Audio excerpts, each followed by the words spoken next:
ओम श्री सद्गुरु परमात्मने नमः। श्री योग वशिष्ठ महारामायण निर्वाण प्रकरण सर्ग 229।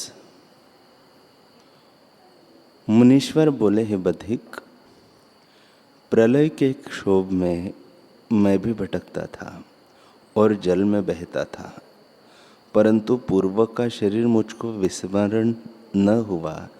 इस कारण शरीर का दुख मुझको स्पर्श न कर सका था। मैंने विचारा कि यह जगत तो मिथ्या है, इसमें विचरने से मेरा क्या प्रयोजन सिद्ध होगा। यह तो संकल्प मात्र है, इससे मैं किस निमित्त खेद पाऊं, इससे जगत से बाहर निकलूं। बधिक ने पूछा, हे मुनीश्वर, तुमने जो उस स्वप्न में जगत को देखा, वह जगत क्या वस्तु था और स्वप्न क्या था? उसके संवित में जगत था और उस जगत का उसको ज्ञान था, वह प्रमादी था। तुमने तो जागृत होकर उसका स्वप्न देखा था।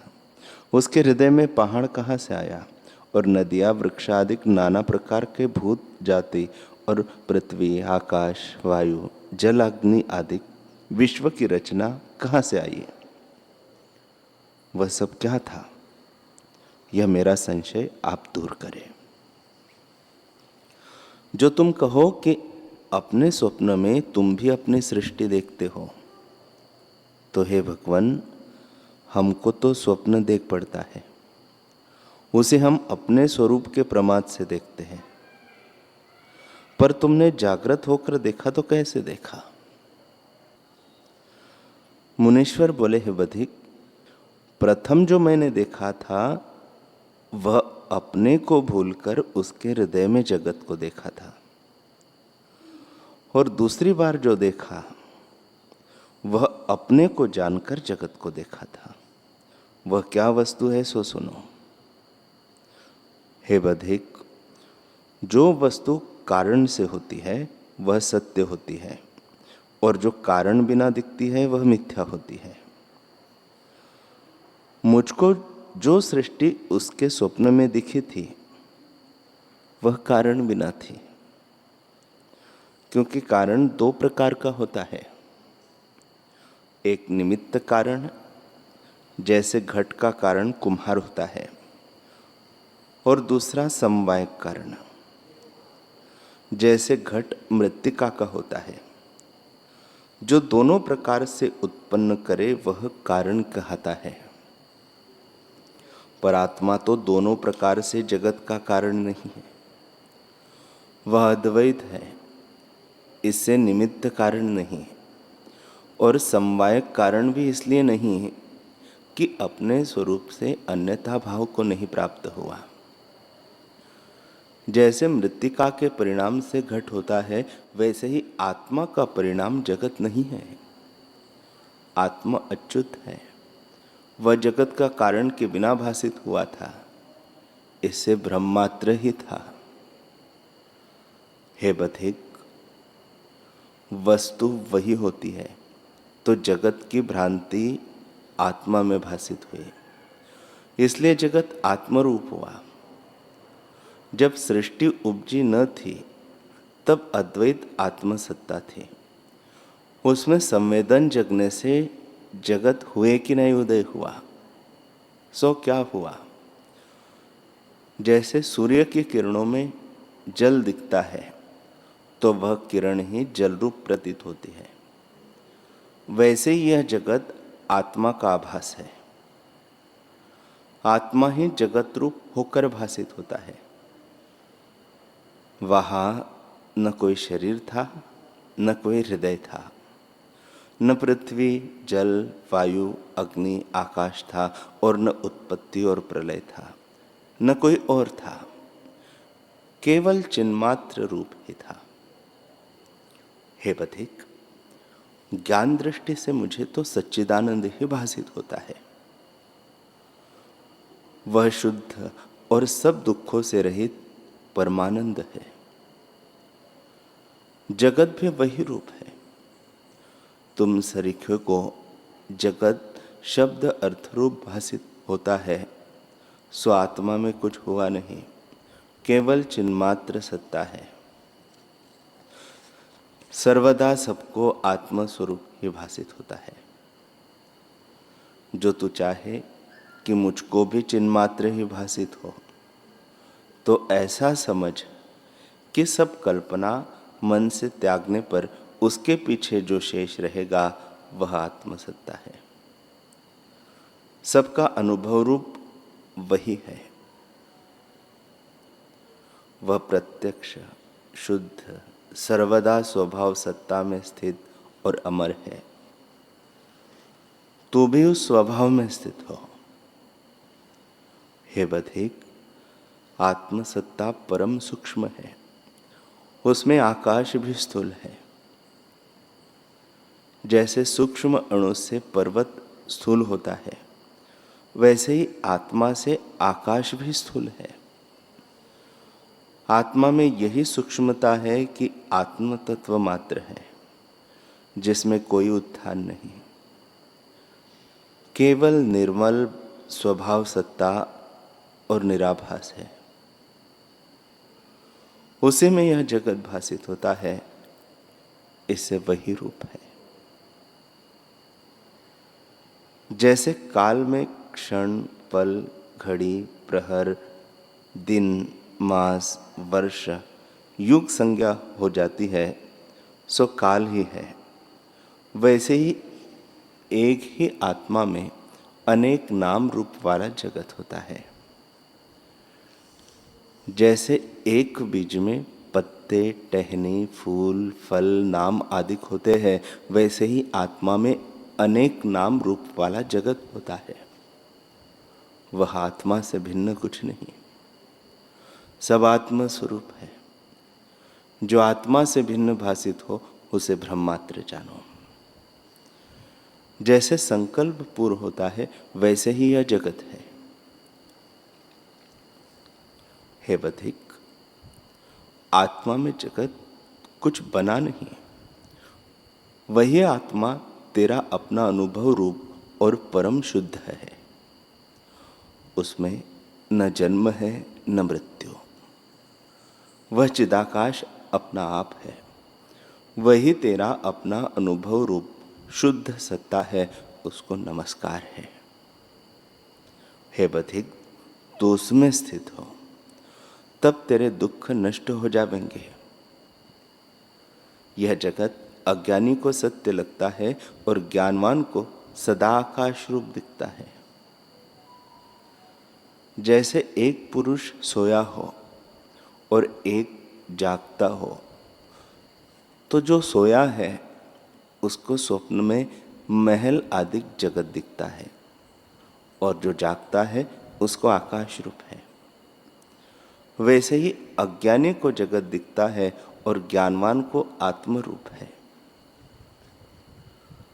बधिक बोला, हे मुनीश्वर, कुछ लोग कहते हैं कि यह जीव कर्म से होता है, और कुछ कहते हैं कि कर्म के बिना उत्पन्न होता है।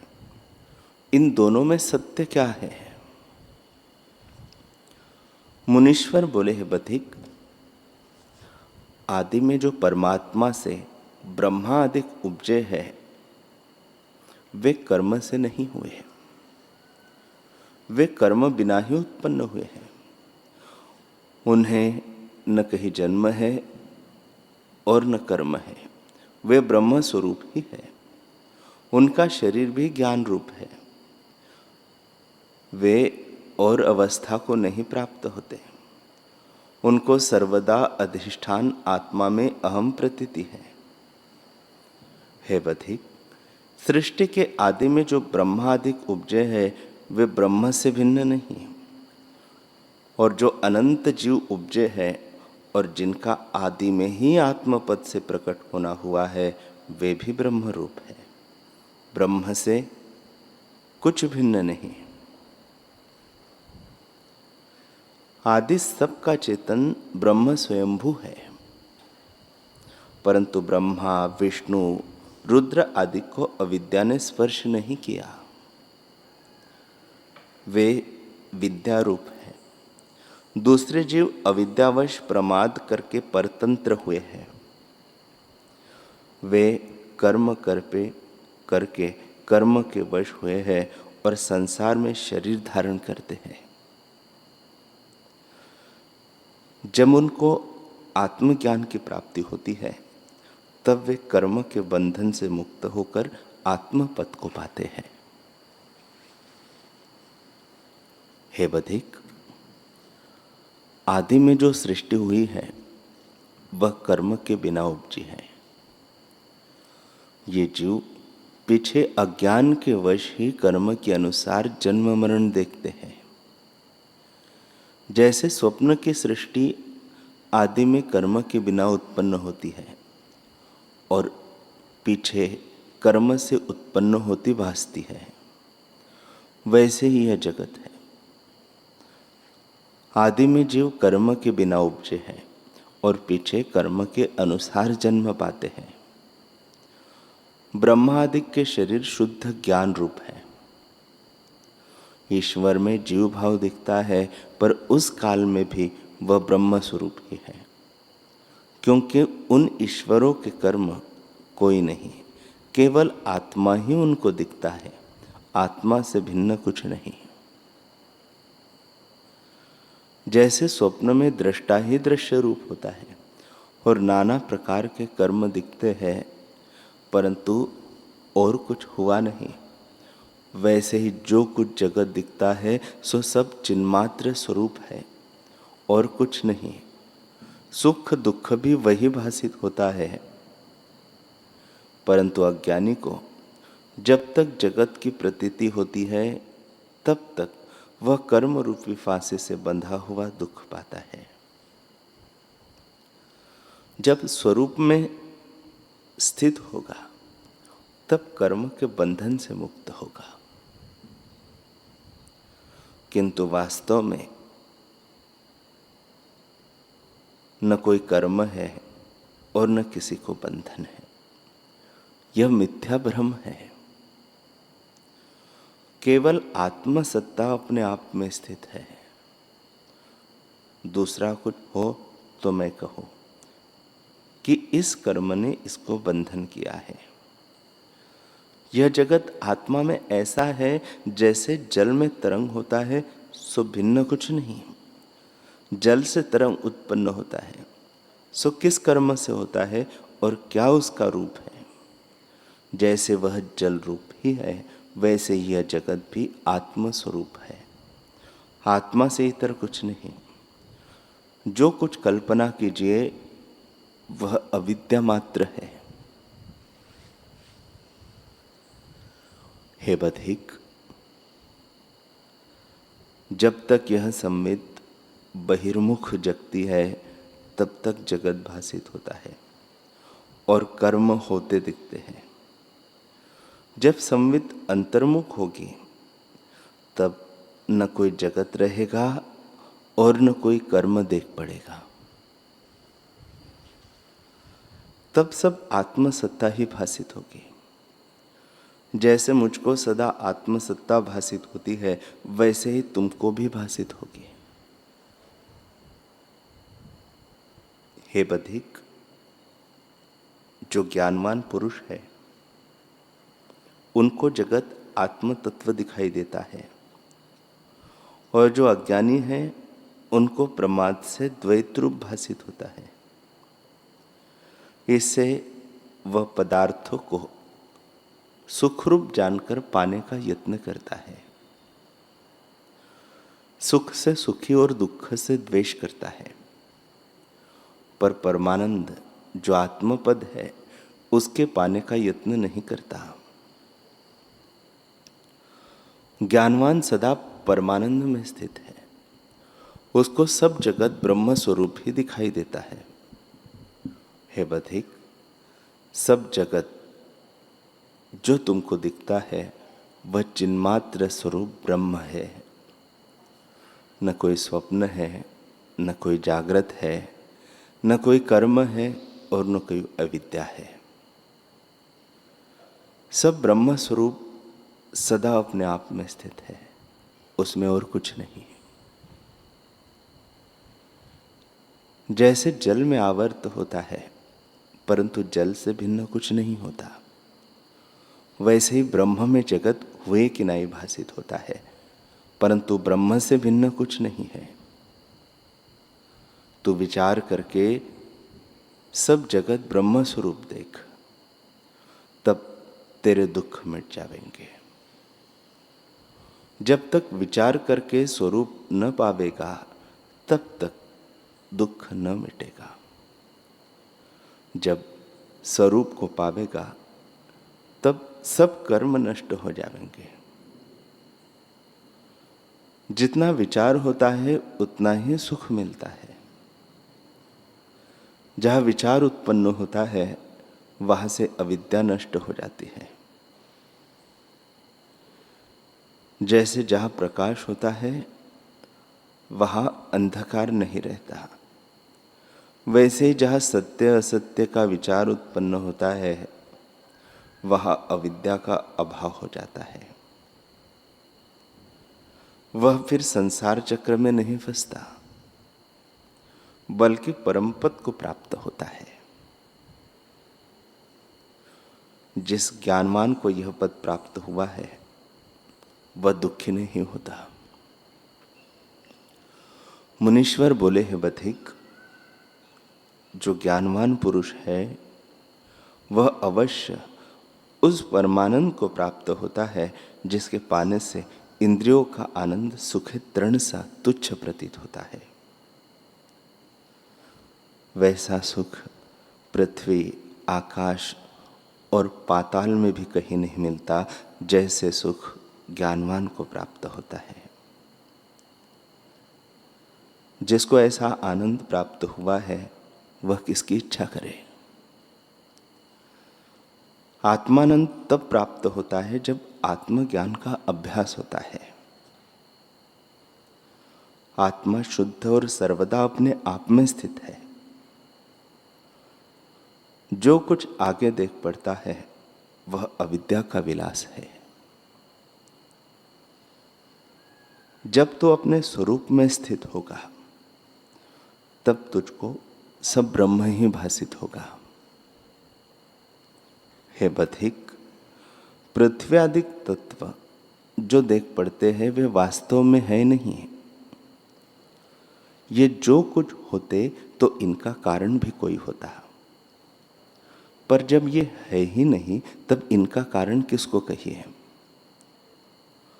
और जो इनका कारण नहीं तो कार्य किसका कहिए। इसलिए ये भ्रम मात्र है। विचार करने से जगत का अभाव हो जाता है और आत्मसत्ता ही ज्यों की त्यों प्रतीत होती है।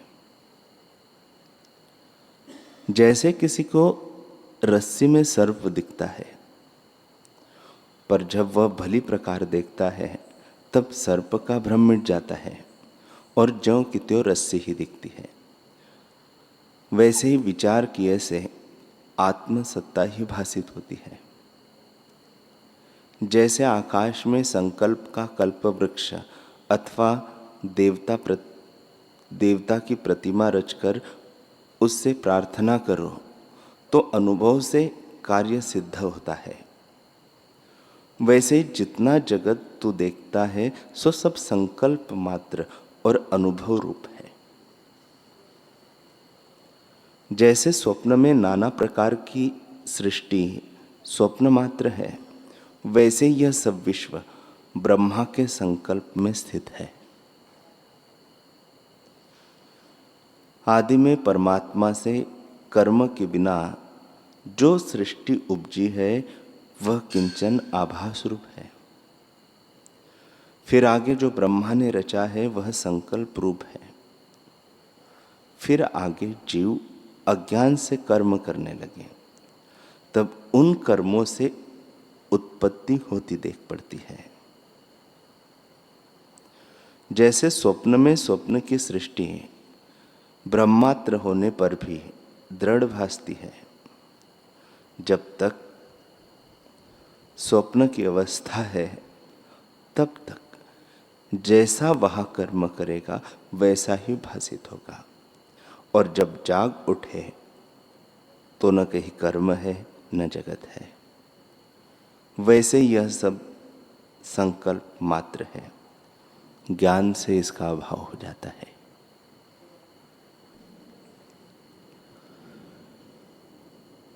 हरि ओम।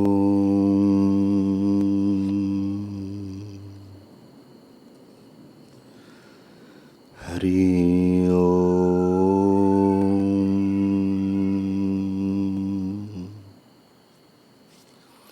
ओम सहनाववतु सहनौ भुनक्तु सह वीर्यं करवावहै तेजस्विनावधीतमस्तु मा विद्विषावहै। ओम शांति शांति शांति। श्री सद्गुरुदेव भगवान की जय।